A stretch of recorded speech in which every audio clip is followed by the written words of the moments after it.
Em nome do Pai que me criou, em nome do Filho que me resgatou, em nome do Espírito Santo que me santificou, divina vontade, reina na minha vontade. Minha mãe, eu te amo e tu me amas. Dá-me um gole da vontade de Deus para minha alma. Abençoa, Mãe, todas as minhas ações, para que elas sejam feitas diante de vossos olhos maternais. Amém. Fiat. Suprema Majestade, eu venho em sua divina vontade, em nome de todos, do primeiro ao último homem que existirá na terra, para dar a ti as homenagens que tens de direito, as adorações, os louvores, o amor que cada criatura lhe deve, as ações de graça, e fazer todas as reparações por todos e por cada pecado. Vem, Senhor, na tua divina vontade. Dou-te a minha vontade humana, por meio do imaculado coração de Maria, que possui todos os dons e os frutos da divina vontade. Vem, divina vontade, nessa ação que estou a fazer e em todas as ações que eu farei durante este dia. Amém. Fiat. Livro do Céu, volume 3. O amor estéril e o amor obrante. Esta manhã, tendo recebido a comunhão, meu amado Jesus fez-se ver em ato de querer instruir-me e, pondo como um exemplo, me disse: minha filha, se um jovem tomasse esposa e ela, levada de amor a ele, quisesse estar sempre junto a ele, sem separar-se nem um momento, sem prestar atenção às outras coisas que correspondem a uma esposa para fazer feliz a este jovem, o que diria ele?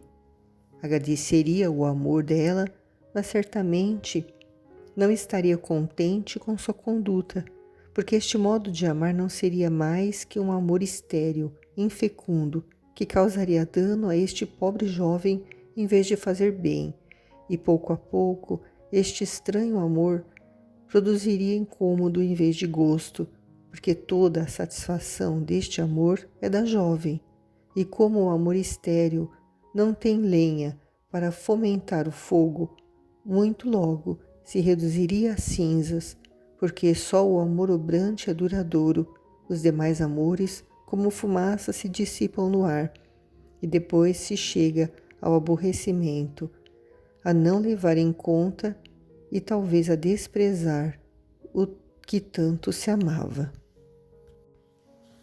Jesus quer nos explicar qual é a diferença entre um amor estéril e um amor obrante, dando o exemplo de um jovem, né, que casa, e essa esposa, ela queria ficar sempre junto com ele. Onde ele estiver, ela queria estar grudada nele, sem se separar um momento. E não prestar atenção às outras coisas que corresponde a uma esposa para fazer este jovem feliz, né? Como, por exemplo, se um recém-casado, né? Vamos por um exemplo assim de um casal recém-casado. A esposa, né, de manhã, ao invés dela levantar, fazer o café da manhã, deixar uma mesinha bonita arrumada para o marido, com todo carinho, com todo amor, né? Fazer um cafezinho gostoso, fazer um bolo, né? Fazer tudo para agradar ao marido, para ele ficar feliz. O que ela faria? Ela ficaria deitada na cama do lado dele, querendo ficar beijando, abraçando o tempo todo, e ele, né, acorda já, ele agradece o carinho dela, o amor dela, mas o que ele espera dela como uma esposa, né? O que o homem ele espera de uma mulher quando ele se casa? Qual é a forma de amor que um homem vê assim, sendo correspondido o amor que ele tem pela esposa? Porque ele levanta todos os dias cedo, por exemplo. Todo dia ele vai trabalhar, né? Passa o dia fora, sofrendo com trânsito, sofrendo com chefe, sofrendo humilhações às vezes, até para manter o emprego. Para quê? Para dar todo o conforto, né? Todo o mantimento que a esposa precisa, para ela poder, né, fazer a comida, para ela poder pagar a cabeleireira, para ela poder se cuidar, ficar com roupa bonita, para ele, né, para cuidar da casa. E o que ele espera? né? Quando ele acorda no fim de semana, por exemplo, num sábado, descansar, né? Poder descansar e levantar, ter um cafezinho pronto. Mas essa esposa não, ela quer ficar grudada nele, beijando, abraçando o tempo todo. No meio da semana, no fim de semana, de dia, de noite, o tempo que ele tiver, ela quer ficar grudada nele e esquece das obrigações dela. Esquece de fazer ele feliz, porque ela só pensa nela, ela quer sentir o prazer de estar na companhia dele, mas ela só pensa nela. Ela não faz o café, o marido então, depois de, né, aproveitar ali do carinho da esposa, ele que tem que levantar, fazer o café, ele tem né, fazer aquilo que era a obrigação da esposa, ao invés dele ficar descansando. Então, é nesse sentido, né, que Jesus está dando esse exemplo para dizer então que esse jovem ele agradeceria o amor dela, mas ele não estaria contente com a conduta dela, porque esse modo de amor é um amor estéril, é um amor infecundo, né? Causa dano a ele, porque ao invés de fazer bem, ele vai ficando incomodado com aquele amor, né? Ele vai perdendo a satisfação de estar do lado da esposa, porque a esposa ela não está cumprindo com a obrigação dela de esposa para tornar ele feliz. Porque o verdadeiro amor, ele quer ver a pessoa amada feliz e não ela mesma. Quando a pessoa só pensa nela mesma, ela é egoísta, ela só pensa em si mesma e não pensa no outro. Então esse é um amor estéril, é um amor que é infecundo, porque ele não produz a felicidade na outra pessoa. Ele só quer a pessoa se sentir amada, mas ela não quer amar, porque amar é servir, amar é se doar, né? Esse é o verdadeiro amor.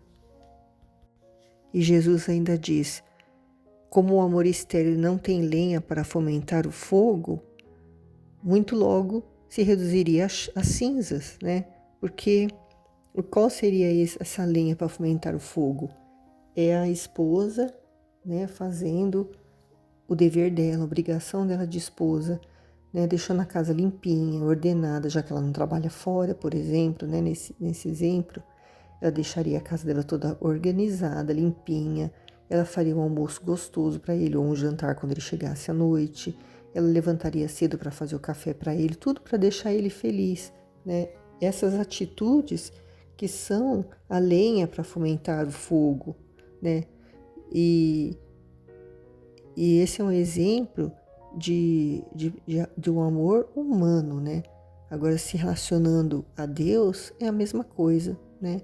O que Deus espera de seus filhos, que Ele criou com tanto amor que Ele ama, né? Com tanto amor e quer ser amado, né? Ele nos criou para isso, a finalidade pela qual Ele criou as criaturas foi para haver essa correspondência de amor, né? Ele não quer só amar, amar, amar, ele quer também receber amor.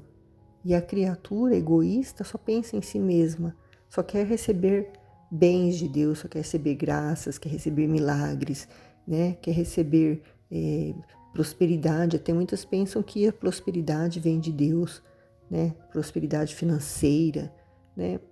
Que só quer isso, só pensa nisso e só pede isso, só pede, pede, pede. Mas doa alguma coisa? Verdadeiro amor é doação, né? É sacrifício, né? É pensar mais no outro do que em si mesmo, ou então pensar só no outro e não em si mesmo. Nunca pensar em si mesmo, sempre pensar a exemplo de Jesus, né? Quando esteve no meio de nós, aqui na Terra, ele só pensava nas pessoas. Ele não dormia, ele não comia, ele não descansava. Ele só estava ali para servir, para levar o bem, para ensinar, né? A ensinar-nos a fazer o bem, a nos doar por amor. Esse era o maior exemplo que ele nos dava. Não era o que ele fez de grandioso, não eram os milagres, né? Curar pessoas, nem ressuscitar mortos. O maior exemplo, a maior coisa que ele fez foi nos ensinar o que é o amor, o verdadeiro amor, que é doação total.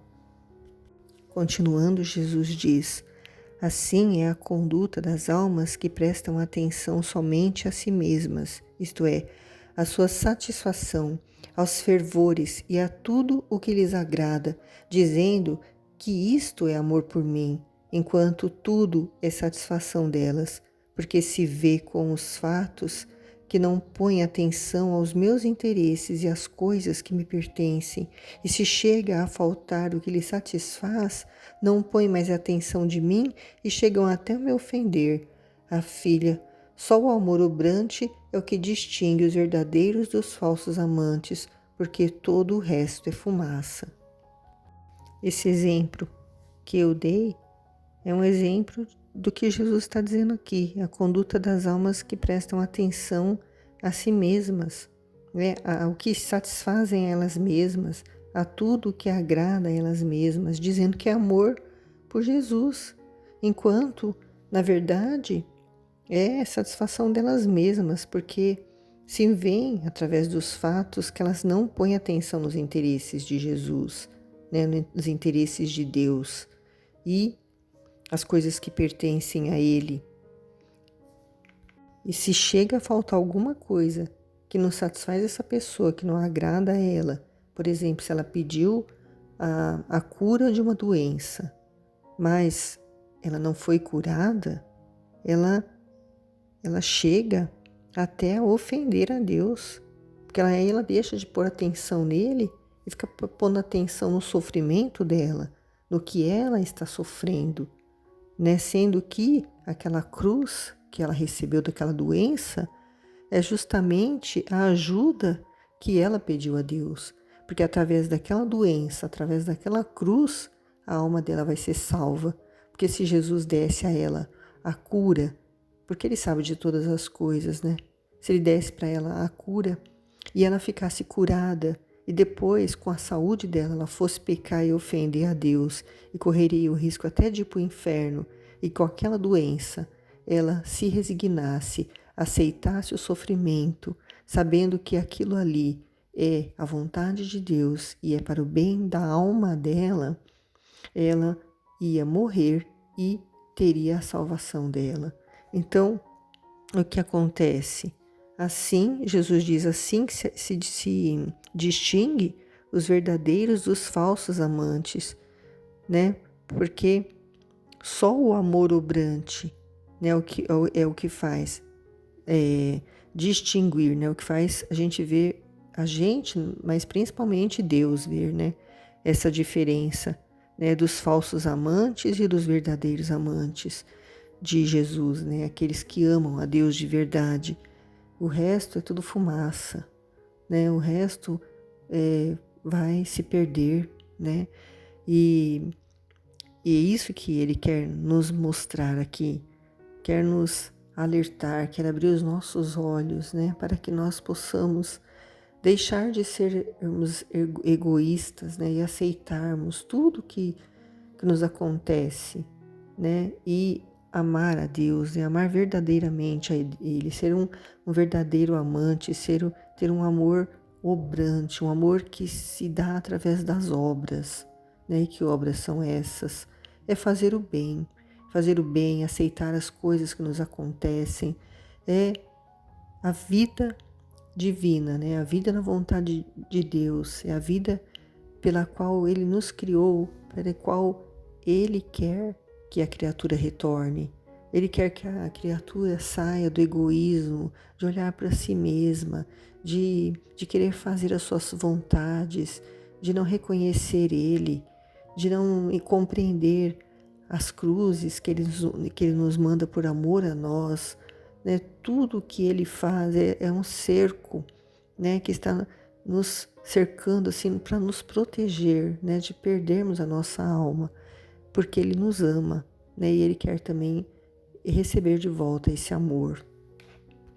Continuando, enquanto dizia isto, via pessoas, e como se eu quisesse prestar atenção a elas, mas Jesus distraiu-me ao dizer-me: não queiras intrometer-te nos atos alheios, deixemo-los fazer, porque cada coisa tem o seu tempo. Quando for o tempo do juízo, então será o tempo de discernir todas as coisas, porque criá-las muito bem virá a conhecer o grão, as palhas e a semente estéril e nociva. Oh, quantas coisas que parecem grão se encontrarão naquele dia como palhas e sementes estéreis, dignas só de serem lançadas ao fogo. Então, enquanto Luísa estava tendo, né, essa conversa espiritual com Jesus, na visão dela ela via pessoas e queria prestar atenção nessas pessoas, talvez para observar se elas estavam tendo um amor estéril, um amor obrante. E Jesus então diz para Luísa não querer ficar olhando para os atos das pessoas, né? Deixa elas fazerem, porque tudo vai ter o seu tempo, né? As pessoas um dia vão conhecer a verdade, quando for o tempo do juízo, né? Do julgamento, seja no final dos tempos, seja no final do mundo, né? Seja com aviso que vai acontecer, onde todos conhecerão a verdade, né? Então, ele diz que vai ter tempo de discernir todas as coisas.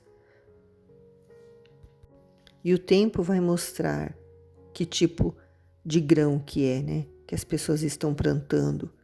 E aí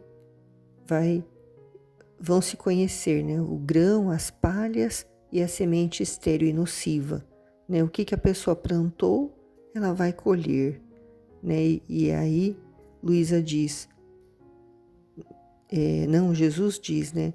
Quantas coisas que parecem grão se encontrarão naquele dia como palhas e sementes estéreis, dignas só de serem lançadas ao fogo. Então, quando chegar esse tempo do juízo, muitas coisas que a gente acha que são grãos, que são coisas, né, que a pessoa está plantando para colher frutos, né, naquele dia serão como palhas e sementes estéreis, né, que vão ser lançadas ao fogo. Por quê? Porque só Jesus conhece o coração de cada pessoa. Só Ele pode julgar e condenar, né? O que nós temos é que fazer o bem, o que nós temos é que mostrar para as pessoas, né, quem é esse Deus, como que é o amor dele e o quanto ele nos ama e o quanto ele quer ser amado por nós, né? Ele quer que nós façamos obras, né? Obras de caridade, obras mais como na divina vontade. E como isso? Né? Levando ao conhecimento das pessoas, né? Essa santidade divina que ele nos traz através desses escritos da Luísa Picarreta no Livro do Céu, né? Mostrando toda essa realidade, né? Para que as pessoas possam, através do conhecimento, amarem a Ele e quando elas amarem de verdade, por conhecerem realmente quem é esse Deus, elas vão, né, ter uma conversão, elas vão mudar e vão ter esse amor obrante, né? Não vão ser mais egoístas e pensar em si mesmas, né? Esse amor estéril que ele fala, né? Que não produz frutos, né? Estéril por quê? Porque não produz frutos, né? Não gera nada de bom para o próximo, né? Não está disposto a se doar por amor, né? A dar a vida, se for preciso, né? Por amor a Deus, para agradá-lo, para corresponder a esse amor tão grande que Ele tem por nós, né? É assim que se vive na divina vontade, né? Aceitando o sofrimento, aceitando tudo que nos acontece, porque sabemos que há um para quê em todas as coisas e essas coisas servem para nos fazer voltar à ordem, né? Porque o ser humano está totalmente desordenado, está de cabeça para baixo, né? Muito egoísta, cada vez mais egoísta e soberbo, querendo se colocar até no lugar de Deus, ofendendo a Deus, fazendo tantas coisas que não é o que ele espera, né? Da criatura que ele criou para amar e receber amor, para receber gratidão, para receber glória. Não foi para isso que ele criou a criatura.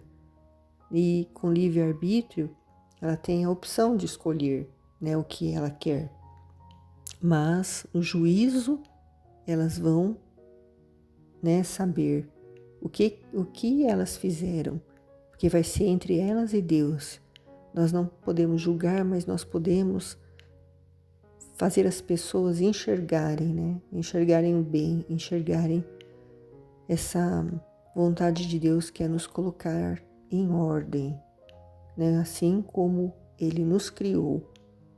Amém, Fiat.